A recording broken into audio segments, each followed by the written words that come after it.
My dear friends, the main responsibility of Jesus when coming into this world was to turn over what had been overturned in the lives of human beings due to sin. Now, in doing so, Jesus also realized that there was a main obstacle that prevented people from discovering their sinfulness and receiving God's grace and forgiveness. What was that obstacle? The obstacle itself was the temple of God. Temple of God? Well, the temple of God is a place for man to come and meet God, to pray to God.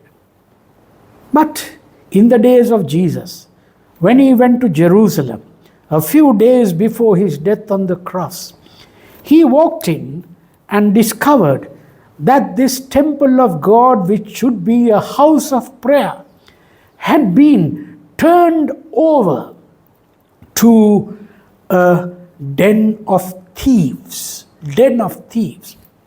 What a disaster. Well, that was the truth and that was the reality.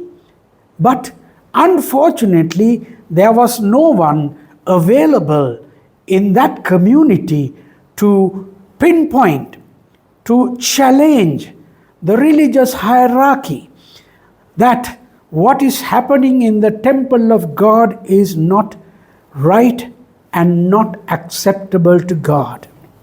Everybody was scared because the leadership of the religion were involved in a scandalous act in the house of God. Now, my friends, Jesus took the risk. Yes, it was a heavy risk, and he had to pay a price. The price of giving his own life to be crucified on a cross. My friends, Jesus fearlessly acted. He did not look after his own interest and save himself. This is what happens today. We know that something is wrong in our religious places, but we are scared to talk about it. We are not having the courage to challenge it because we can be very unpopular and we can be rejected and even made to suffer. But take the example of Jesus.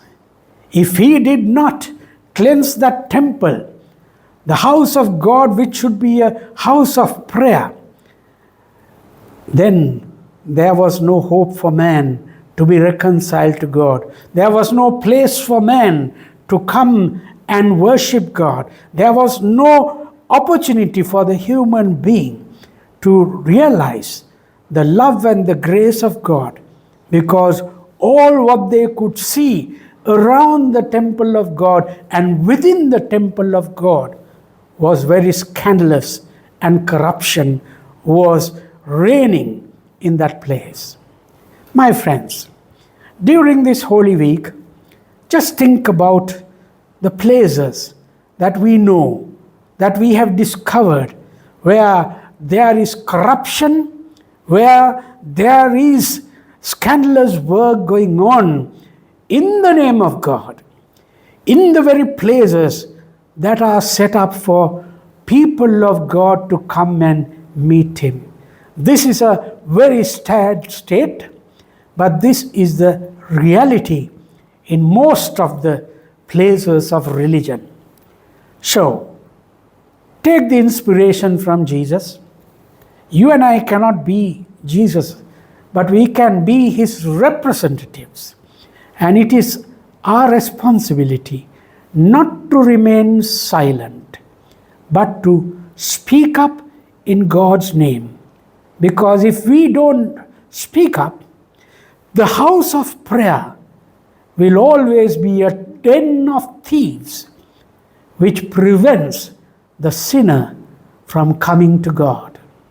So, what would you like to do during this Holy Week?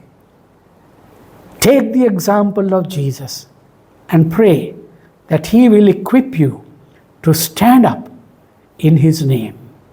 May God bless you.